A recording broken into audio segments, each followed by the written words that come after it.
Amén. Qué lindo, qué bueno, de tantas naciones y de tantos lugares que están escuchando también la palabra del Señor en el día de hoy. Gloria a Dios, qué bueno. Por mi parte, animarles a que por favor asistan todos ustedes al retiro que vamos a tener este año, en el mes de octubre, el último viernes, sábado y domingo. Nuestra hermana Vanessa, que me imagino que habrá salido ahora a las clases con los niños o está por ahí, ella va a ser la encargada de recoger esos 5 euros para que no vienen durante la semana y se pierden la enseñanza que damos en la iglesia. Entonces, quiero simplemente decirles que en cualquier momento los cultos de los jueves, los cultos de los domingos por la tarde se graban y quedan ahí durante un tiempo, no sé cuánto, pero ahí quedan durante un tiempo almacenados en el canal que tenemos de YouTube y en Facebook también, para que ustedes lo puedan ver en cualquier momento. Incluso a veces me han dicho hermanos que no, yo estuve el culto del jueves, escuché la enseñanza, estuve el culto del domingo, pero quiero volver a escuchar, quiero volver a repasar, quiero volver a tomar algún apunte que no pude tomar ese día. Pues ahí están siempre, ¿de acuerdo? El jueves hablamos acerca de la importancia de no perder el equilibrio, de no perder la paz, de no perder la confianza en nuestro Dios. Que, hermanos, vamos a oír cada vez noticias desagradables y vamos a escuchar cada vez cosas terribles de injusticias, de guerras y rumores de guerras. Pero todo esto, yo dije el jueves, que es lo que el Señor ya nos dijo en su palabra, que esto es el principio nada más. Esto no ha hecho más que empezar, ¿sabe? No se asuste, no se asuste. Esto no ha hecho más que empezar. Y dice que es el principio de dolores. ¿Qué les voy a decir yo a ustedes, hermanas, de los dolores de parto? Yo hablo desde la más absoluta teoría, pero usted sabe que cuando empiezan los dolores ya no hay marcha atrás, ya no hay marcha atrás, ya no te va a doler cada vez menos, cada vez va a doler más hasta que nace el que tiene que nacer. Bueno, pues la tierra está ya gimiendo con dolores de parto. Todas estas son las señales proféticas que el Señor nos ha dicho en su palabra durante muchísimo tiempo que iban a ocurrir en la naturaleza, en lo político, en lo familiar, en lo económico, en todas las áreas habidas y por haber van a haber cambios. Estamos en plena revolución espiritual. En los últimos tiempos vamos a escuchar cosas tremendas, donde a lo bueno lo presentarán como malo, a lo malo como bueno, ¿verdad? A lo dulce como salado, a lo salado como dulce. Lo que antes era una barbaridad, incluso pensarlo, mencionarlo, hoy en día es lo normal, ¿verdad? A veces uno se puede llegar a sentir, permítame la expresión, como bicho raro, ¿verdad? Pero no pierdan la paz. Nuestra fuente de información, ¿cuál es? ¿Qué dijimos el jueves? Nuestra fuente de información son las Sagradas Escrituras, es la palabra de Dios, ¿verdad? Entonces, sí, uno ve las noticias, uno ve la televisión, uno escucha cualquier tertulia o lee los periódicos, pero nuestra fe y nuestra confianza, nuestra mirada está puesta en el Señor Jesucristo. Si habéis resucitado con Cristo, decía o dice Colosenses capítulo 3, poner la mira. ¿Dónde? En las cosas de arriba, no en las de la tierra. Poner la mira en las cosas de Dios, porque de esa manera vas a poder dormir tranquilo. No vas a tener que estar dependiendo de pastillas ni de ansiolíticos, sino vas a depender de la paz. En paz me acostaré y asimismo dormiré, porque solo tú, Señor, me haces vivir confiado. No es una oración de un niño pequeño, es la oración, es la proclamación de fe, la declaración de fe del creyente que sabe en quién ha creído. Pase lo que pase, venga lo que vengan, digan lo que digan, nosotros tenemos nuestra confianza puesta en el Señor. Dios no ha perdido el control, Él está sentado en su trono, todo está saliendo según lo establecido por el Señor. Él no ha perdido el control, la naturaleza no se ha salido de madre haciendo lo que le da la gana, sino que la misma creación está sujeta al Creador, ¿verdad? Y esas leyes naturales, esas leyes físicas, etcétera, todo eso está bajo el control del Señor. Hay cosas que entendemos, cosas que no entendemos, pero indistintamente, estemos a favor, estemos en contra, lo entendamos o no, nuestro Dios no obra jamás bajo la perspectiva nuestra, a veces de la injusticia, de, oye, ¿por qué pasó esto? Nuestro Dios es un Dios justo. ¿Cuántos dicen amén? En Él no hay sombra de variación. Él sabe lo que hace. Él no ha perdido el control. Él no está cansado, Él no está desanimado, Él no está desfasado, sino que Él sigue siendo el mismo Dios de siempre y nos dice a través de su palabra que confiemos en Él hasta la muerte. Amén, hermanos, hasta la muerte. De todo eso estuvimos hablando, Dios mediante, el día jueves, para los que no estuvieron aquí. Hoy quiero llevarles nuevamente a la lectura que aquí se leyó, que les recuerdo que era en Primera de Juan, capítulo 4, donde hay un mandato un mandato que el Señor nos da ahí, muy interesante, y que hay que tenerlo muy en cuenta. Hay que tenerlo presente, sobre todo en estos tiempos en los cuales vivimos. Si ustedes se dan cuenta, en el capítulo 4 de Primera de Juan, en 3 ocasiones aparece la expresión amados. La pueden ver en el versículo 1, amados. En el versículo 7, amados. Y en el versículo 11, nuevamente, él utiliza esta expresión, amados. Un hombre que fue muy fuertemente tratado por el Señor. No siempre fue así. Una de las cosas que yo dije en el culto del domingo pasado es que tenemos que ser tratados por el Señor. Hay gente que no cambia porque no quieren, no porque no se pueda cambiar, sino porque no quieren. Porque vienen a la iglesia mientras no se les dice nada que les ponga nerviosos. En el momento en que se sienten confrontados con su carácter, con algo que están haciendo, con algo que están diciendo, con algo que han hecho toda la vida, con un hábito, con un vicio, con lo que sea, ya se sienten un poco incómodos. Y yo lo dije una vez y lo quiero reiterar esta tarde. Yo si fuera miembro, yo si fuera oveja en vez de pastor como soy, yo buscaría una iglesia donde yo me sienta aludido. No una iglesia donde me sienta siempre cómodo, donde el pastor, para llevarse bien con todo el mundo, cosa que dicho sea de paso es imposible, siempre predica por encima de las cabezas de la gente. Nunca te sientes mal, aunque seas un hipócrita, aunque seas un religioso, aunque seas un mujeriego, aunque seas un ladrón, aunque estés viviendo un desorden. Yo siempre me siento bien. Para mí, sinceramente, eso hace mucho tiempo que dejó de llamarse iglesia. Una iglesia es un lugar donde se viene a cambiar, donde se viene a ser sacudido, porque en la sociedad, lamentablemente, se potencia y se enseña a mentir, a robar, a fingir. En la sociedad, los principios que nosotros queremos llevar a la práctica no tienen ningún sentido, ¿verdad? Se enseña el odio, se enseña la mentira, se enseña la venganza, que nadie te pisotee, que tú tienes tus derechos, no sé qué y no sé cuánto. Sin embargo, en la iglesia, cuando venimos, el Señor nos confronta con nuestra personalidad, con nuestro carácter, que ha sido distorsionado por el pecado, nos guste o no, es así, es la pura realidad.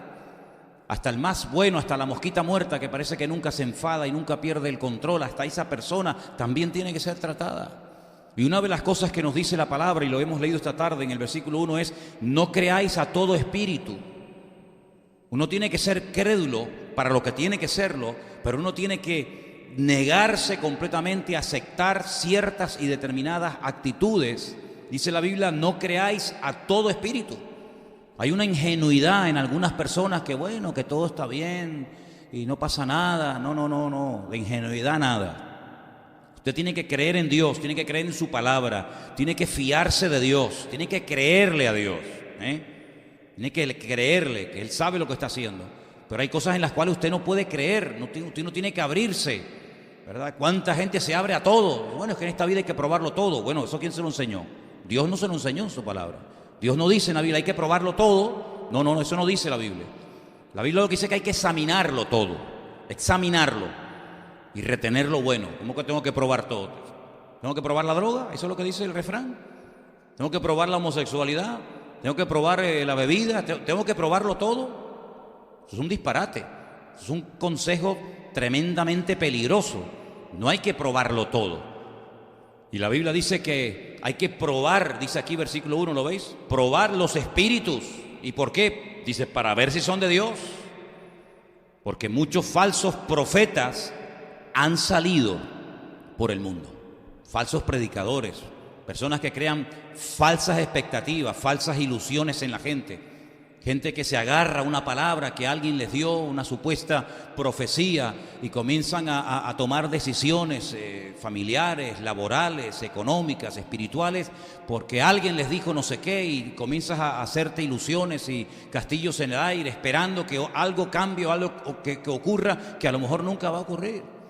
Y a veces esas personas que vienen con esos falsos mensajes vienen disfrazados de pastores, y algunos de apóstoles y otros de profetas. Me da exactamente igual. Mi obligación y nuestro deber como creyente es no creer a cualquier espíritu, sino probar los espíritus para ver si verdaderamente lo que este hombre dice y enseña es de Dios o no es de Dios. Hay gente que se traga todo, el camello, la aguja, todo, se lo traga todo. No, Señor, no hay que decir amén a todo. ¿Amén? No diga amén a todo, porque amén significa estoy de acuerdo. Apoyo, avalo, respaldo lo que este hombre está diciendo.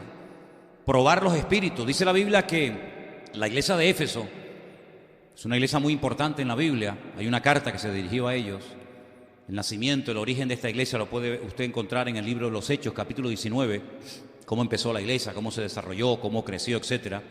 Usted puede encontrar muchos datos sobre esta iglesia y en el último libro de la Biblia, en el capítulo 2, hay un mensaje que Juan recibe mientras está desterrado en la isla de Patmos para esa congregación. Y a esa congregación que dice que se había enfriado, que había dejado el primer amor, ¿se acuerda? Tengo contra ti que has dejado tu primer amor. Previamente se le dice algo muy bonito, si no todo lo que se le dice es negativo, sino que hay algunas cosas que el Señor destaca, hablando positivamente de la iglesia, y le dice, habéis probado, ¿se acuerda? Habéis probado a los que se dicen ser apóstoles y los habéis hallado mentirosos. Es decir, era una iglesia que durante un tiempo tuvo lo que llamamos discernimiento espiritual. Usted sabe que en 1 Corintios 12 hay un don que se llama discernimiento de espíritus. ¿Sabía eso? Discernimiento de espíritus.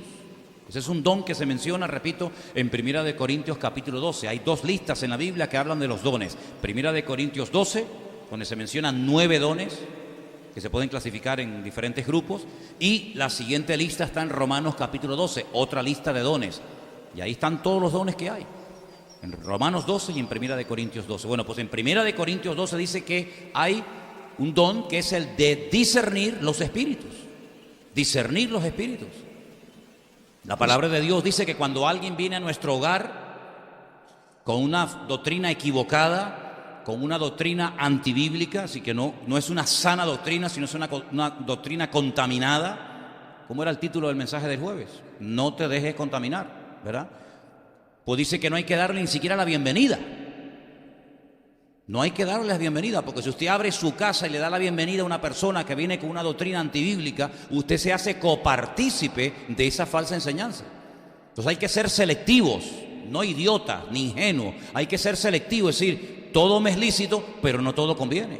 Hay cosas que mejor ni probarlas ni acercarse. Cuanto más lejos, mejor. Cuanto más lejos, mejor.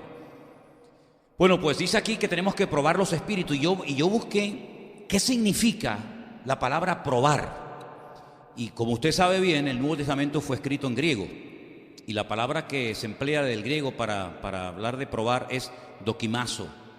Y tiene que ver con un término que se utilizaba en la metalurgia para determinar la pureza de los metales.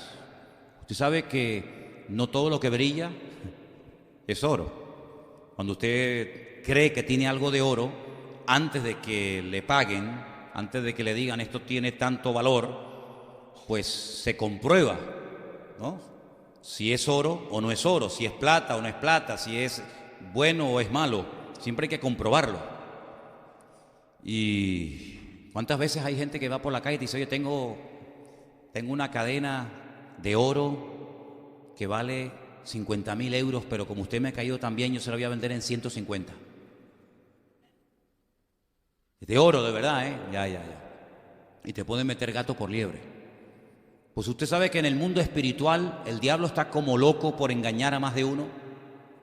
El diablo es un ladrón, es un experto, es el padre de mentira. Y así como la verdad nos hace libres, la mentira esclaviza. ¿Y cuánta gente son esclavos, verdad? Porque han creído en mentiras. Y por eso dice la palabra de Dios que hay que comprobar si todo lo que se enseña, se comparte y se dice es de Dios o no es de Dios. No es que yo una vez leí en un libro, es que yo vi en internet, es que a mí me dijeron, bueno hermano, aquí tenemos el manual. Este es el manual en el cual Dios ha puesto toda la información necesaria para que usted no sea engañado, para que usted no sea arrastrado por las modas de este mundo, para que usted no sea como la veleta, ¿verdad? Que ahora sopla por un lado y mañana sopla por otro. ¿Se están llevando mi coche? Bueno, no. Es que vi que se movía y digo, me están robando el coche. Como hay que dar gloria a Dios por todo y estoy en plena predicación y lo espiritual es más importante. Si no hubiera salido corriendo, créame. Probar los espíritus. Qué tremendo. Dice que una vez fueron a una ciudad llamada Samaria Y había un hombre que durante muchos tiempos, durante muchos años había engañado a la gente, haciéndole creer a la gente que lo que él hacía era por el poder de Dios. Pero cuando llegó un siervo de Dios, se dieron cuenta de que aquello eran artes mágicas.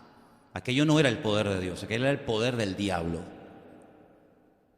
Pero aquel hombre abusaba, aquel hombre engañaba y seducía a la gente, haciéndoles creer que el Señor estaba con ellos, hasta que fue confrontado, hasta que fue desenmascarado y la verdad triunfó sobre la mentira. ¿Y cuántas personas, queridos hermanos, créanme, son esclavos de mentiras? ¿Cuántas personas se dejan engañar, verdad? ¿Cuántas personas ya se predisponen porque el horóscopo esa mañana les dijo que iban a tener un día malo y que en el amor iban a fracasar ese día y que la salud pues no estaba muy bien, que digamos, y ya se predisponen, ¿verdad? Y se abren y creen lo que dice un trozo de papel, que mañana puede ser que te diga todo lo contrario a lo que te ha dicho hoy. ¿Te das cuenta? Probar los espíritus, tener discernimiento. ¿Y cómo se prueban los espíritus? ¿Cómo puedo comprobar si esto en lo que yo creo, si esto que me han dicho es verdad o es mentira? Las Sagradas Escrituras son las que descubren al enemigo. El Señor Jesucristo dijo en cierta ocasión: erráis las Escrituras y el poder de Dios. En aquellos tiempos y hoy en día le daban más importancia a las tradiciones que se habían transmitido de generación en generación que a la palabra de Dios. Y cuando una persona se agarra a una tradición en vez de a la palabra de Dios, se convierte en un esclavo. ¿Cuántas fiestas donde se derrama sangre, donde se hacen auténticas barbaridades, cuando se entrevista a la gente de ese pueblo, de esa ciudad o de ese país o lo que sea, y le preguntan: pero ustedes, ¿por qué hacen esto? Si esto es una barbaridad, esto es un salvajismo, esto es increíble que un ser humano haga esto en pleno siglo XXI, y te dicen: es que esto es una tradición que hemos mantenido en este pueblo por toda la vida. Y uno dice: bueno, ¿y qué tiene que ver? También era costumbre en este país quemar a la gente viva y hacer una reunión pública donde todo el mundo venía. Vamos a volver otra vez a esas costumbres. Vamos a evolucionar, vamos adelante o vamos hacia atrás. Bueno, yo creo que en algunos aspectos el hombre está peor que nunca, más embrutecido y más ciego que nunca. ¿Por qué? Porque le ha dado las espaldas a la Escritura, a la palabra del Señor, que es la que revela la verdad y confronta la mentira. ¿Cuántas personas antes de jugar un partido de fútbol se tienen que persignar 3 veces? ¿Y por qué no 5? ¿Por qué no 1? Bueno, pues porque seguramente alguien le habrá dicho, padre, la madre, el abuelo, sabe Dios quién, o lo vieron de otra persona, que para que no te partan las canillas y para que tengas un buen partido y marques muchos goles, te tienes que persignar 3 veces. Pero lo que él no sabe es que el del otro equipo también se persignó 3 veces. Entonces, si vas a tirar un penalti y te persignas 3 veces y el portero se persignó 3 veces, ¿a quién ayuda a Dios? ¿Al portero o al delantero que va a tirar el partido, el gol? Ay, amigo, un problema, ¿verdad? ¿Cuántas personas son esclavos de supersticiones? ¿Cuántas personas son esclavos de miedos infundados que no tienen ninguna base? ¿O es que Dios no creó animales con piel negra? ¿O todos los animales tienen que ser con piel marrón y amarillita y no sé qué? ¿Los gatos negros son del diablo y los blancos son de Dios? ¿Quién dijo eso? ¿Verdad? ¿Cuántas personas tienen miedo al martes 13? Pero lo que no saben que en otras culturas el martes 13 no existe, es otro día y otro número. Qué tremendo, ¿verdad? Cómo la gente, a veces por no comprobar a la luz de las Sagradas Escrituras, creen en cosas que no tienen ningún fundamento bíblico. Y cuando usted está creyendo en mentiras, usted se convierte en un auténtico esclavo. Y la Biblia dice probar los espíritus. Ahora, hay tantos espíritus que se mencionan en la palabra de Dios. ¿Se acuerdan que yo les dije que tenía una lista? Yo les voy a dar esa lista. Si después ustedes quieren tenerla, podemos hacer ahí fotocopias para que usted se la lleve a su casa. Tengo una lista inmensa de diferentes espíritus que son mencionados en la palabra. Mire, por ejemplo, escuche este.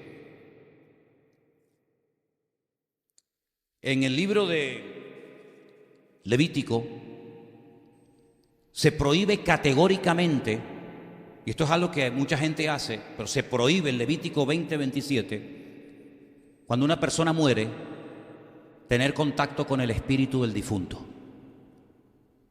¿Le suena eso a usted? Totalmente prohibido ponerse en contacto con muertos. Hay gente que dice, no, pues si yo hablo con mi abuelo, él siempre está conmigo, él nunca me ha dejado. ¿Y cuándo murió? No, hace 10 años. Y su abuelo lleva 10 años aquí. ¿Y no huele? ¿Cómo que el espíritu de su abuelo le habla a usted? ¿Usted se volvió loco? ¿Usted me está hablando en serio? Si usted oye una voz o se pone en contacto con el espíritu de su abuelo, de su padre, de su primo o de quien usted quiera, usted está quebrantando uno de los mandamientos de la palabra de Dios. Eso es espiritismo, eso es satanismo. Eso está totalmente prohibido en la palabra. ¿Sabe lo que se le hacía a la gente en el pueblo de Israel? Menos mal que no estamos en aquella época. ¿Sabe lo que se le hacía a una persona si lo descubrían consultando con espíritus de muertos? Lo mataban a pedradas. ¿Eso es lo que tú le estás enseñando a tu hija? ¿Eso es lo que tú le estás enseñando a tus hijos? ¿Que se puede hablar con el abuelito aunque esté muerto? Tú pídele al abuelito que él siempre está contigo, él te va a ayudar. ¿Usted va a tener más razón que Dios? ¿Tú estás desafiando a Dios? ¿Tú sabes lo que estás diciendo? Tú le estás abriendo una puerta a los demonios. Tú le estás abriendo una puerta a Satanás. ¿Sabes lo que dice la Biblia? ¿Qué pasa con el espíritu del ser humano? Después le voy a dar algunos versículos. El espíritu del ser humano vuelve a Dios, que fue el que lo dio y el que lo creó. Usted le está diciendo a Dios que el espíritu de su abuelo está en su habitación, y cuando usted sale a trabajar o a jugar al fútbol o a lo que sea, el espíritu que según la Biblia está con el que lo creó, está con usted. Tenga mucho cuidado, porque usted le está abriendo la puerta a demonios sin darse cuenta. ¿Cuántas personas han entrado a jugar con la ouija? Porque quieren entrar en contacto con alguien que se le fue y no se despidieron, o no dijo dónde tenía escondido el dinero. Se murió el viejo y ahora ¿dónde estaba guardada la bolsa? Bueno, pregúntale ahí a dónde está. Sí, se mueve, claro que se mueve. ¿Cómo no se va a mover? Los demonios tienen poder. ¿Tú qué te crees? ¿Que el diablo es un estúpido? El diablo tiene poder, el diablo tiene mucho poder, más del que te imaginas. Por eso tuvo que venir Cristo, para atarlo, para reprenderlo y para vencerlo en la cruz del Calvario. Porque si no hubiera hecho eso, el diablo nos destruye a todos. Claro que tiene un tremendo poder, pero es un enemigo derrotado y vencido en el nombre de Jesucristo. ¿Cuántos dicen amén? Pero no se puede consultar con espíritus de muertos. Ese es uno de los que menciona la Biblia. Número 5:14, espíritu de celos. Ay, cuidado, porque hay gente que están siendo destruidos a sí mismos y destruyen a sus maridos y destruyen a sus esposas y destruyen a todo el que se le acerque por los malditos celos. Eso es un espíritu terrible que te hace ver cosas que no existen, que te da rienda suelta a la imaginación, espíritu de celos. Y sabe la Biblia, esto le da tanta importancia que en la Biblia, en Números capítulo 5, había un ritual que se hacía cuando una persona sospechaba porque tenía celos de su esposo, de su marido, porque los celos hacen un daño tremendo. Y si no, estudie usted detenidamente, lea detenidamente la biografía, la vida del rey Saúl. ¿Cuál era uno de los problemas que él tenía? Tenía varios, pero uno de los que tenía, que era un hombre tremendamente celoso. ¿Por qué? Porque el celoso es una persona insegura, tiene una autoestima por el suelo. No cree que su marido le ama, no cree que su esposa le es fiel. Entonces tiene un problema terrible, tiene un problema tremendo en su vida y le está dando lugar, con su debilidad personal, con sus emociones, le está dando lugar a los demonios. Hay uno que se llama espíritu de celos y está ahí mencionado en la Biblia para que usted vea. Deuteronomio 34:9 dice que hay también espíritu de sabiduría. Gloria a Dios. Sabemos que el Espíritu Santo nos da sabiduría, nos da entendimiento, nos da discernimiento, nos da luz, etc. Pero 1 Samuel 16 nos habla de que hay espíritus malos. Y Saúl era un hombre que tenía un espíritu malo y lo atormentaba. Le dio la espalda a Dios y tenía que venir David de vez en cuando a hacer buena música y cantar y adorar a Dios para que el espíritu malo se apartara de él. Espíritus de mentira. Hay gente que no puede decir verdad aunque quiera. Siempre están mintiendo. ¿Quiere decir que todos los que mienten tienen este espíritu? No, pero tenga mucho cuidado, porque si usted sigue mintiendo y hace de la mentira su personalidad y hace de la mentira su aliado, cuidado, porque usted le está dando lugar a espíritus de mentira. Y la mentira ya sabe lo que hace. Dice la Biblia en Isaías capítulo 19, yo después le doy la lista a todos los que quieran. Dice la Biblia que durante mucho tiempo Israel estuvo bajo el espíritu de Egipto. El espíritu de Egipto. que era la idolatría, era el espíritu del mundo, etcétera, etcétera. El espíritu de Egipto. ¿Cuánta gente hoy en día está bajo el espíritu de Egipto? Mire, estamos viviendo en una sociedad que se parece mucho a los tiempos del faraón. El faraón es un hombre que decía: vengan todos los que quieran, aquí hay trabajo, aquí hay agua, aquí hay comida, aquí hay buena vida, vengan todos los que quieran. Y cuando te daba todo, supuestamente, sin ningún esfuerzo, sin ningún sacrificio, todo a cambio de nada, te esclavizaba. Y al final la gente terminó vendiéndose a sí mismo para poder pagar las deudas que habían contraído con el faraón. ¿Se acuerdan cuando los bancos te llamaban a casa aquí en este país? Aquí te llamaban y te decía: por ser usted un buen cliente le hemos concedido un crédito de 20.000 euros. Tú decías: ¿a mí? Pues si yo no soy cliente de ustedes. Sí, venga. Y te lo daban. Y te decían: cómprese la casa, pero tiene que ponerle muebles. Y aproveche para comprarse el coche. Y te llamaba el faraón y te daban todo a cambio de nada. ¿Cuántos cientos, cuántos miles de personas lo han perdido todo? Porque le creyeron al faraón, al espíritu del mundo, que siempre sale con la suya. Hay un espíritu en Isaías 19 que es el espíritu de vértigo.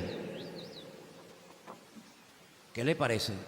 Dios dice: hay ciertos y determinados pecados, ciertas y determinadas rebeliones que el Señor dice: si lo cometes, si lo haces, te mandaré espíritu de vértigo, para que no puedas tener estabilidad física, espiritual y emocional en tu vida, para que te caigas por todos lados. Espíritu de vértigo, eso está en la Biblia también. Más, espíritu de sueño, ese lo tiene mucho, ese abunda. El espíritu no se despierta. Hay algunos que se despiertan para comer y volverse a acostar, para que no se le haga tarde para la siesta. Espíritu de sueño.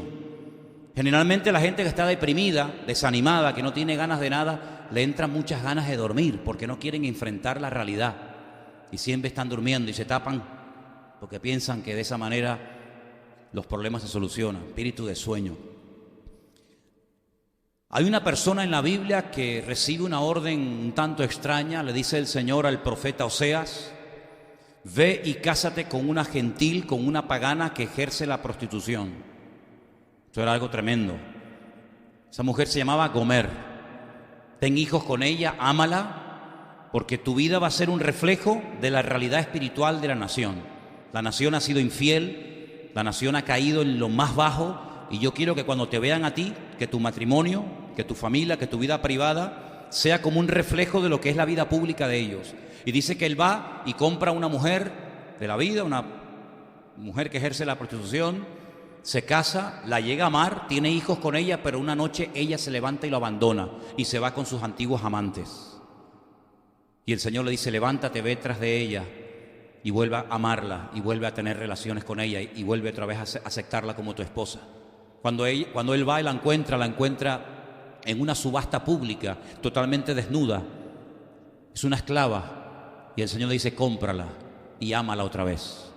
Es decir, todo lo que tú estás haciendo por esta mujer es lo que yo llevo siglos y siglos y siglos haciendo por ustedes. Yo les he amado, les he perdonado, les he dado tierra, les he dado agua, les he dado comida, les he dado de todo. Y ustedes siempre se van con sus antiguos dioses, con sus antiguos amantes, espiritualmente hablando. Pero yo vuelvo a amarlos, yo vuelvo a purificarlos, yo vuelvo a limpiarlos. Y es una lección objetiva. La vida del profeta Oseas es tremenda. Y entonces dice que su mujer tenía espíritu de fornicación.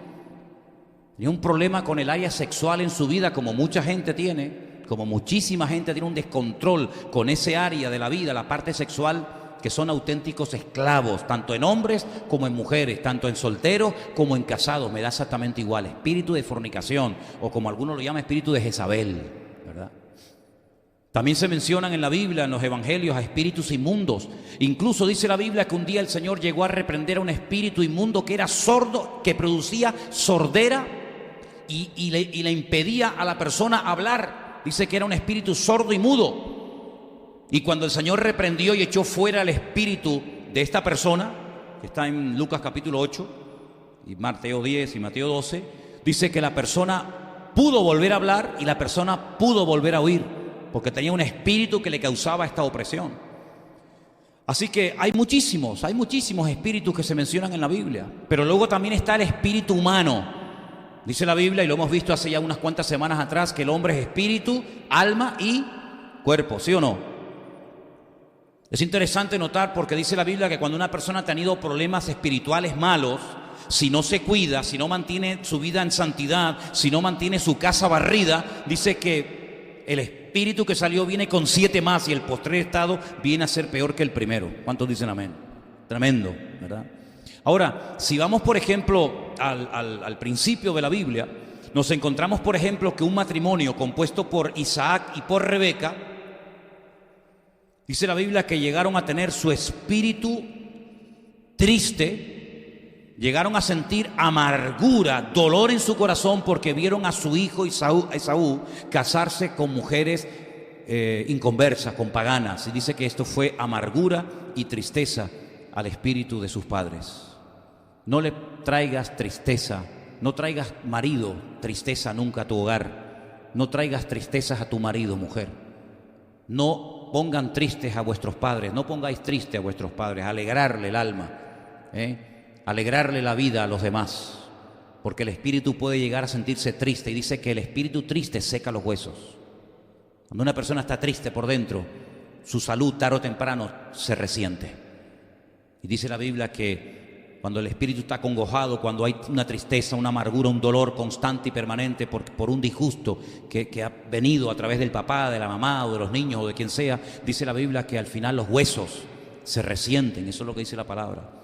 En el libro de Génesis también encontramos que un hombre que estaba triste, un hombre que dice voy a descender al Seol con tristeza, un hombre que perdió la alegría y las ganas de vivir porque su querido hijo José le habían contado la gran mentira, sus propios hijos, de que lo había devorado una fiera y que estaba muerto. Dice que cuando a él le llega la noticia de que José no ha sido muerto, no ha sido despedazado por una fiera, sino que está vivo, y le dicen, papá, sal fuera para que vea, y dice que ve carros enteros y camellos enteros llenos de la riqueza y de la abundancia de Egipto, porque es el regalo que José le hace a su padre. Dice que su espíritu revivió, es decir, la bendición de Dios trae alegría y trae renuevo al alma. ¿Cuántos dicen amén? Gloria a Dios. Cuando Moisés se va a Egipto, después de 40 años en el desierto, y llega y les dice, Dios me ha hablado, tengo buenas noticias, escúcheme, después de tanto tiempo vamos a salir de aquí, hay un país que fluye la leche y la miel, un país que está un poco lejos, pero vamos a salir de aquí. Faraón va a ser humillado, va a ser derrotado, ustedes no van a estar más tiempo esclavos. Vamos a salir de aquí con poder, vamos a salir de aquí con riqueza, vamos a salir de aquí bendecidos. La gloria de Dios se va a derramar en Egipto, esto va a cambiar, créanme. Dice que no le hacían caso, no le hacían caso. Porque Éxodo 6:9 dice literalmente que no le escuchaban a causa de la congoja, a causa de la tristeza tan grande que tenían en su alma y en su espíritu. ¿No has encontrado gente así? ¿No has hablado con gente que le hablas de lo que el Señor ha hecho en tu vida? ¿No te has encontrado personas en tu trabajo o en tu misma familia que le hablas acerca de las maravillas y de las grandezas del Señor y como que ni se inmutan porque están ya tan endurecidas sus almas, están tan petrificadas sus conciencias, ¿verdad? Por la tristeza, por la amargura, por el dolor y los palos de la vida, que dice que ya ni escuchan lo que a ti te atrae tanta alegría, a ellos ni les inmuta. Tremendo, ¿verdad?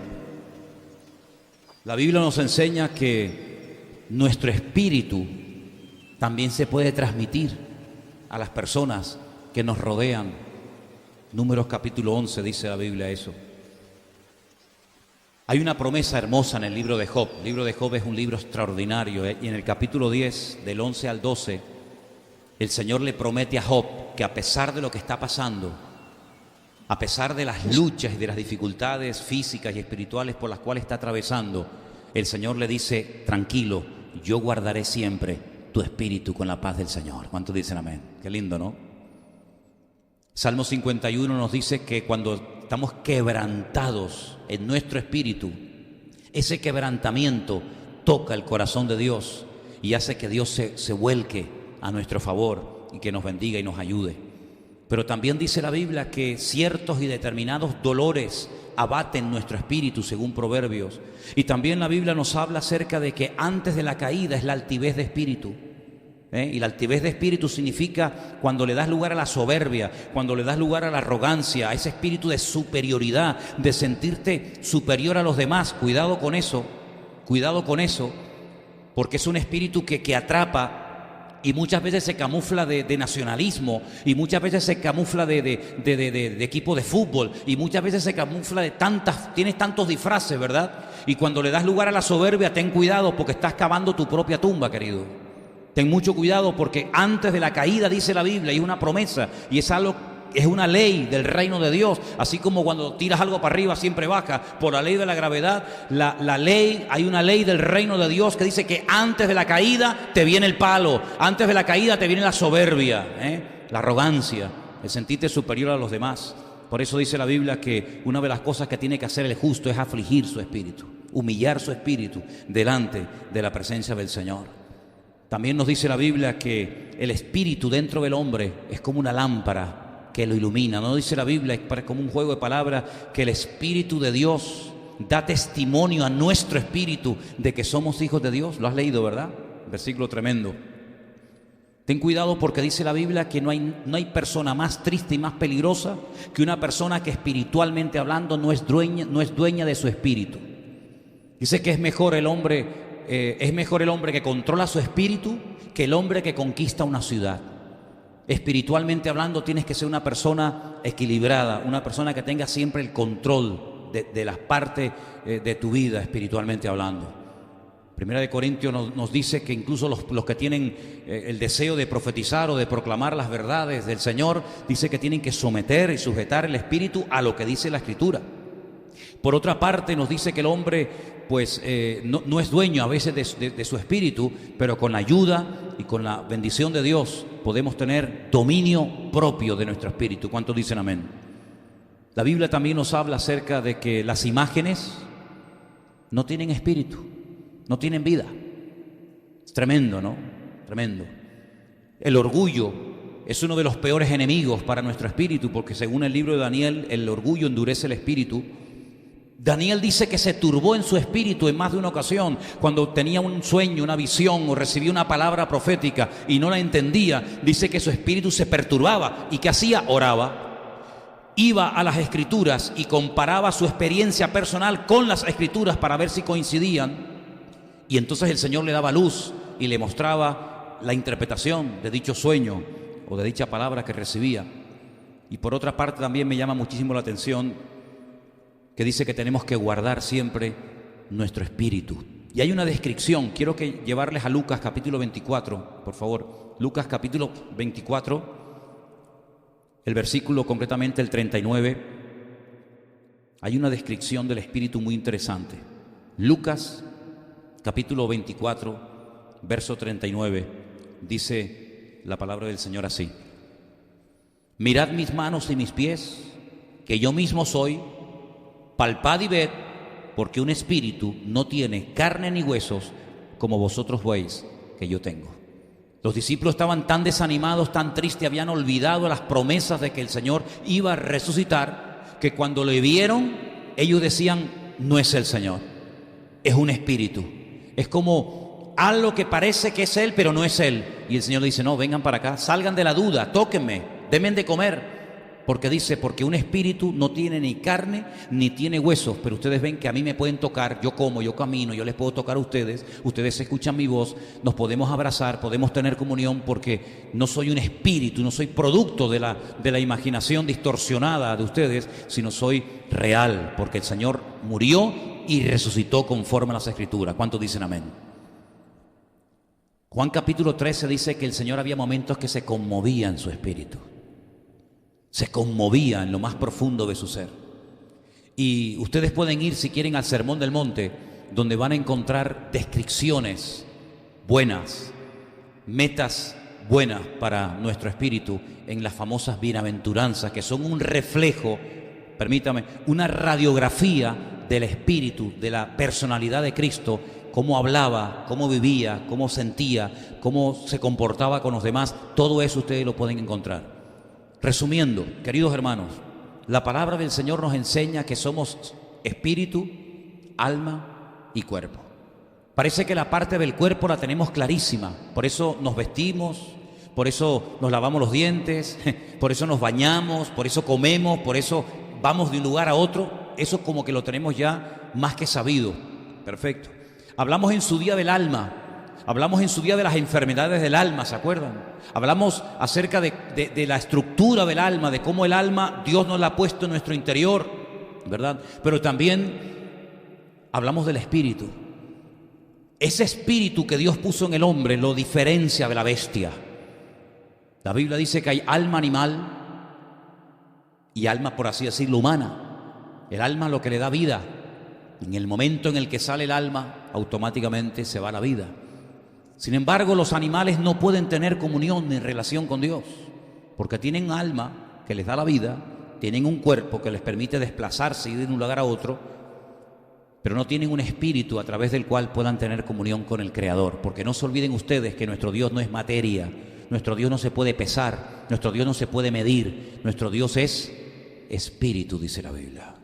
Y fue a través de Cristo que nosotros pudimos llegar a conocer la esencia del mismísimo Creador del cielo y de la tierra y de nosotros mismos. Y el mismo Señor Jesucristo, sentado una tarde, cansado del camino, Juan capítulo 4, recuerden la historia, el encuentro de Jesús con la mujer samaritana, le dice: mira mujer, ustedes están adorando aquí porque es lo que ustedes les han enseñado en la época del rey Jeroboam, para que no fueran ustedes a Jerusalén. Él mandó a construir 2 becerros de oro, y en aquellos tiempos les inculcó y les enseñó a ustedes que los verdaderos dioses de Israel son estos 2 becerros de oro. Ustedes no tienen que ir a Jerusalén las 3 fiestas anuales al año, sino quédense aquí, porque aquí están vuestros dioses. Y la gente comenzó a adorar y a reverenciar a aquellos dioses, aquellos becerros de oro. Y entonces hay como una división del país, en lo físico y en lo espiritual. Se dividieron. Y ahí vienen los samaritanos. Sin embargo, los judíos, aquellas 2 tribus del sur, la tribu de Benjamín y la tribu de Judá, siguieron yendo al templo a adorar al Dios vivo y verdadero. Y ahora Jesús, que es judío, que viene de Jerusalén, que va rumbo al norte, pero que tiene que pasar obligatoriamente por el centro del país, donde está Samaria, por la ciudad de Sicar, donde está el pozo que Jacob había abierto hacía siglos atrás. Se para en ese pozo y le dice a la mujer samaritana, bien cansado del camino, con un calor abrasador: dame de beber. Y la mujer le dice: ¿cómo tú, siendo judío, me pides a mí, que soy mujer samaritana, un vaso de agua? Y ahí empieza una conversación interesantísima, buenísima, que no tiene desperdicio. Y le dice: mira mujer, si tú conocieras quién te pide, dame de beber, tú le pedirías a él agua viva. Y ella le dice: bueno, agua viva, ¿qué es agua viva? El agua viva es el agua que entra y sale, no es agua estancada de un pozo. Y le dice la mujer: pero si no tienes ni con qué sacarla, ¿cómo tú me ofreces a mí agua viva? Y Jesús le dijo: mira, si tú bebes de ese agua, tú tendrás que venir mañana a volver a sacar agua, y tendrás que venir pasado mañana, y así toda tu vida. Pero yo tengo un agua que cuando tú la pruebes, nunca más volverás a tener sed. La mujer jamás en su vida había escuchado a nadie que le dijera semejante palabra. Esos términos: agua viva, agua que quita la sed para siempre, nunca la había oído. Y le dijo: dámela, yo quiero probarla. Y le dijo Jesús: está bien, pero hagamos algo. Vete primero y llama a tu marido y dile que venga. Y la mujer le dijo: Señor, es que yo no tengo marido. Pero ahí paró. Y ahora el Señor le dice: veo que no estás tratando de ocultar tu realidad privada. Has dicho bien, no tengo marido, pero yo te digo algo más. Has tenido 5 maridos, y el que ahora tienes tampoco es tu marido.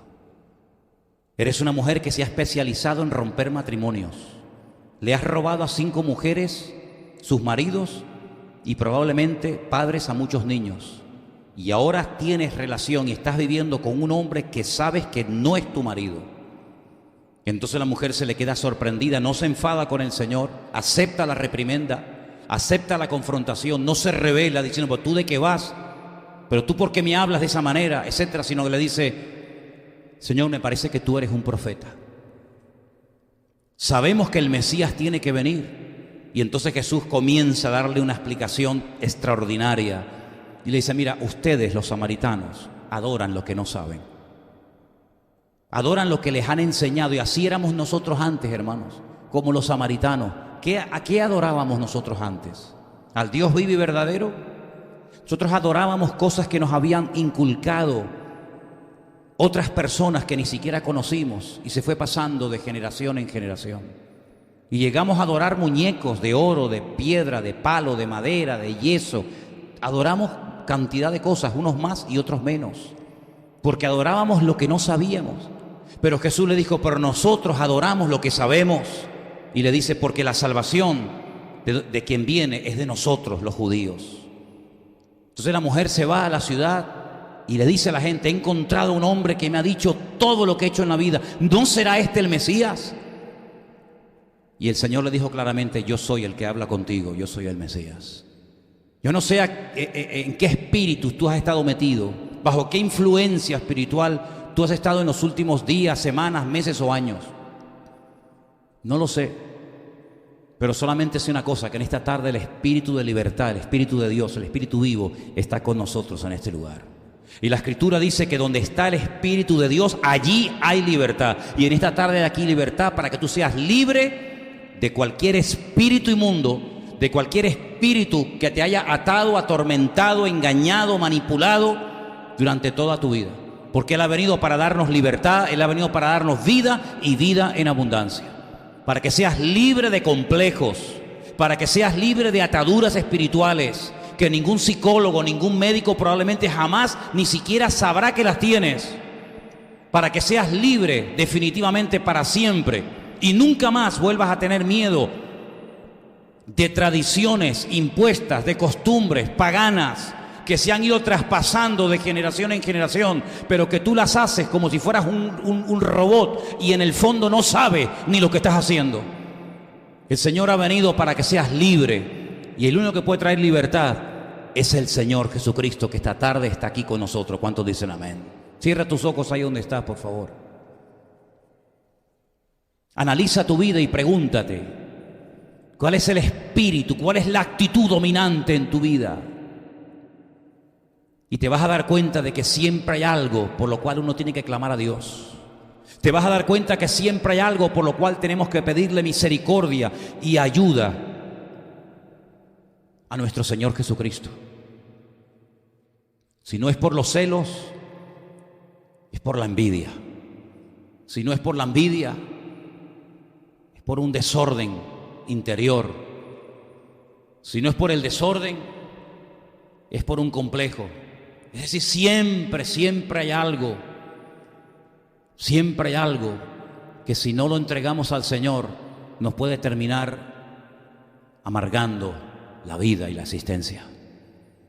Pero en esta tarde el Señor está aquí con nosotros para que podamos ser definitivamente libres y para que podamos de una vez para siempre decir, he sido liberado de esa gran mentira en la cual creí durante tanto tiempo de mi vida, porque le pedí al Señor, Señor, yo quiero ser libre. Piensa en esta tarde y al mismo tiempo pídele al Señor. Pídele al Señor en esta tarde. Señor, tú sabes cuál es mi debilidad. Tú sabes cuál es el problema con el cual yo he luchado. Puede ser físico, mental, espiritual, o de la índole que sea. Pero da igual. Él tiene todo el poder y toda la autoridad arriba en el cielo y aquí en la tierra para que tú seas libre del miedo, de las tradiciones humanas, de malos pensamientos que te atormentan, de pesadillas, de un descontrol en la vida emocional, de un descontrol de la mente, de un descontrol de lo sexual, de lo económico, en fin, de tantas y tantas cosas que pueden llegar a amargar la existencia de un ser humano. Recibe la libertad de Cristo en esta tarde.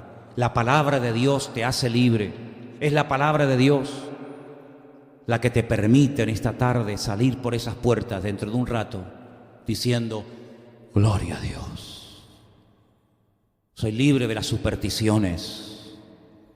Soy libre de lo que me dijeron, de las cartas aquellas que me echó aquella bruja. Soy libre. porque la única carta a la cual le voy a hacer caso es a la palabra de Dios. Y en esta tarde yo te digo, si tú quieres ser libre, lo puedes ser. Y el Señor cuando liberta, liberta de verdad y para siempre. Si tienes problemas con los celos, con el orgullo, con el temor o con lo que sea, entrégaselo a Cristo. Entrégaselo al Señor en este momento, ahí donde estás. Y dile, mi Dios, ayúdame. Al espíritu contrito y humillado no despreciarás tú, oh Dios. Eso dice la Escritura, Salmo 51. El espíritu contrito y humillado tú no lo despreciarás. Aleluya, Jesús. Te adoramos, Señor, en esta tarde. Recibe toda la gloria. Recibe todo el honor, Jesús. Deja que en esta tarde el Señor te ayude. Oh, Cristo Jesús.